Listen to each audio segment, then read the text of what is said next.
Agrigento ospiterà un incontro interregionale dei bersaglieri, un momento sicuramente importante con un vasto programma. Ecco, una sintesi di questa presenza di questi 3 giorni in città.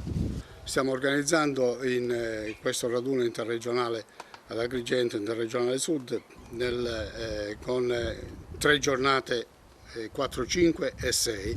Il 4 ci sarà l'alzabandiera al Giardino Botanico che ci è stato concesso dal Libero Consorzio di Agrigento, dove verrà fatta, oltre all'alzabandiera, ci sarà la presentazione e l'inaugurazione del monumento al bersagliere. Il monumento al bersagliere è stato realizzato dal professore Boscia e ci è stato concesso gratuitamente dall'Accademia delle Belle Arti di Agrigento. La manifestazione si concluderà con l'inaugurazione e passiamo alla giornata successiva, il sabato. Il sabato ci sarà un convegno nella scuola Foderà, dove parteciperanno, saranno invitati alcune scolaresche agrigentine per illustrare, con una relazione fatta dal generale Scardino, comandante dell'esercito Sicilia, il quale farà una relazione per illustrare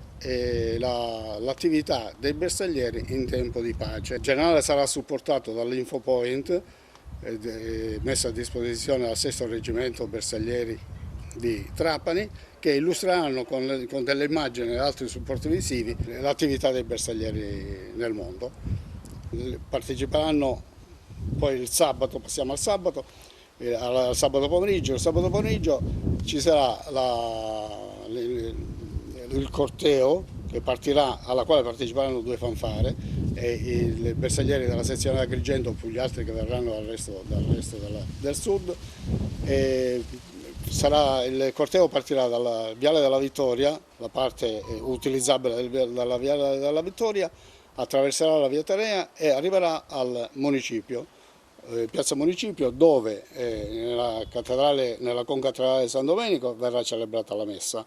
Successivamente ci sarà la consegna del medagliere nazionale al sindaco di Agrigento, che lo custodirà per la notte. Poi la serata si concluderà con l'esibizione delle 2 fanfare, le quali suoneranno alcuni pezzi sia bersagliereschi che di altra natura, e poi ripercorreranno la via Tenea al contrario per esibirsi lungo la strada.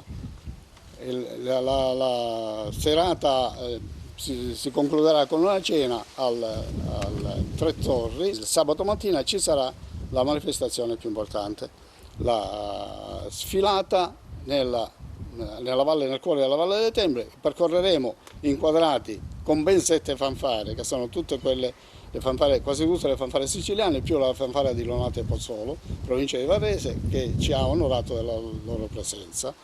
Percorreremo la via sacra schierati in parata.